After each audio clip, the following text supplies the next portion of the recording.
for Sri Lankan foreign policy on the basis of the instructions given to me and also on the experience of His Excellency the President is friendship to all and enmity to none. I think we have succeeded in this. President Wickremesinghe had been able to talk to many other leaders all over the world, particularly the big powers. He engaged with many leaders in the world and articulated Sri Lanka's vision. I think because we have done that without getting entangled into a pro-country strategy, but standing together as an independent sovereign state, we have got the respect which Sri Lanka richly deserves. As a result of which, we have been able to conclude the debt restructuring to a great extent, get those assurances which are required, and were able to get the IMF first tranche, and I am certain that we will get the second tranche within the next couple of weeks. මම අධිකරණ අමාත්‍යවරයා හැටියට 2020 දී පත් වෙනකොට 400ක් පමණ දෙනා PTA එක යටතේ හිටපු විදේශ කටයුතු අමාත්‍යතුමත් එක්ක එකතු වෙලා අපි ක්‍රමක්‍රමයෙන් මේ සඳහා ක්‍රමවේදයක් සකස් කරලා දුන්නා. පළවෙනි එක තමයි අපි ඇඩ්වයිසරි පැනල් එකක් පත් කරා. අශෝක සිල්වා හිටපු චීෆ් ජස්ටිස් යටතේ. එතුමා ගෙන්නල්ලා බලලා ඇහුවා ඇයි නඩු දාන්නේ නැත්තේ? එක්ක නඩු දාන්න නැත්නම් ඒගොල්ලෝ නිදහස් කරන්න කිව්වා. 200ක් විතර එතනින් නිදහස්. ඊට පස්සේ අපි IG ට කතා කරලා කිව්වා මේ PTA එක සම්පූර්ණයෙන්ම ත්‍රස්තවාදයට සම්බන්ධ දේවල් මිසක අනිත් දේවල් වලට යූස් කරන්න එපා කියලා. So you may remember Professor Pires September 2021 දී සර්කියුලර් එකක් යවුවා. ත්‍රස්තවාදී කටයුතු ඍජුව සම්බන්ධ නැත්නම් මේක යූස් කරන්න එපා කියලා. ඊට පස්සේ අපි ඒක ඇමෙන්ඩ් කරා. ඇමෙන්ඩ් කරනකොට ඔබතුමා ඉදිරිපත් කරේ මම සපෝට් කරා. අපි දෙන්නක හැමෝම එකට විරුද්ධව ඡන්දෙ දුන්නා. නමුත් මේ ඇමෙන්ඩ්මන්ට් එකෙන් බේල් එකට අවස්ථාව ලබා දුන්නා. හැම දෙනාම අද බේල් වෙලා තියෙනවා. 440 දෙනාගෙන් කී දෙනාද අද ඉන්නේ?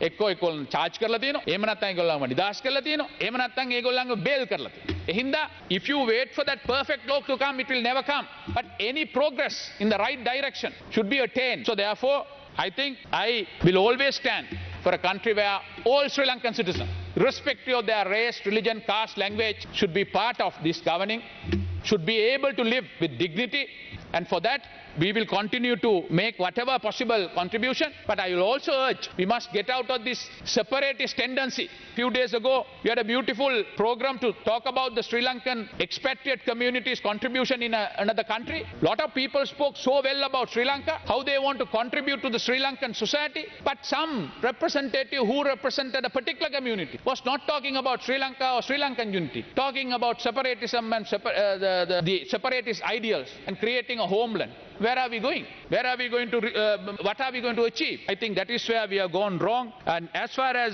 our engagement with the UN, Honorable Speaker, we will continue to engage. We have been taking part in what is known as UPR process, Universal Periodical Review. We are going to the Cabinet to establish a sectorial oversight committee within the Cabinet to implement those recommendations which we have adopted. But we will not be bullied by any Western countries who practice hypocritical double standard.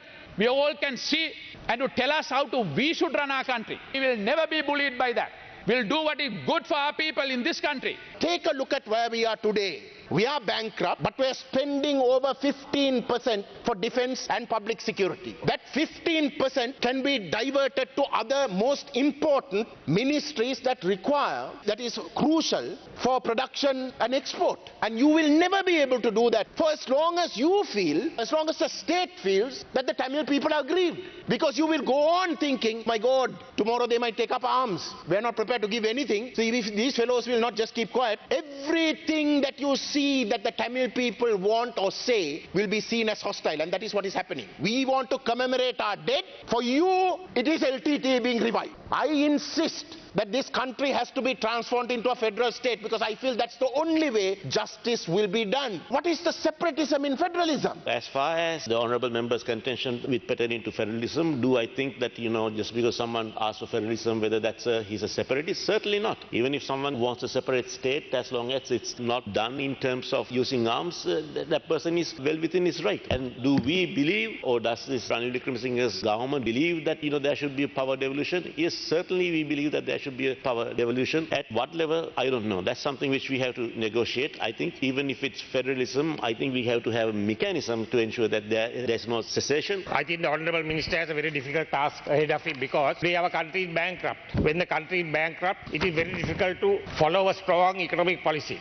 because today we have to go around the world with a begging bowl because we are bankrupt. When we go to the UN, we don't have any respect. They have no regard for us. Now, in addition to the violations of human rights, today we are are accused of economic crimes. We have to listen to the big powers because we are going to them with the begging bowl. If we disregard their concerns, we will not get any support from the IMF. That is a sad situation today. Our foreign policy now must, as a strategy, engage and have economic diplomacy at its core in policy formulation. Sri Lanka must trade with all states for mutual benefit, and we have to maintain our open market strategy. Millennium Challenge Corporation and the status of forces agreement so far. What's really happening on it? How are the negotiations going? Are we concluding? Presently, Singapore is the base for these ships. However, Sri Lanka has the potential to become the regional hub for these ships with suitable international diplomatic trade engagements. Sri Lanka must pursue such international agreements. We don't have to run away. As far as working with the regional bodies, we have already applied for RCEP and we are working with different countries to get access to the RCEP. There are suggestions that we should explore joining BRICS. We are looking at that. We'll probably go to the cabinet. And I would suggest that there was a good suggestion in the morning from one of the members of the government ranks that we should, Foreign Relations Committee should be established here in the Parliament, bipartisan, to take some of those decisions which are bipartisan. For example, Millennium Challenge and SOFA and things like that. If one party takes a decision, other party oppose it.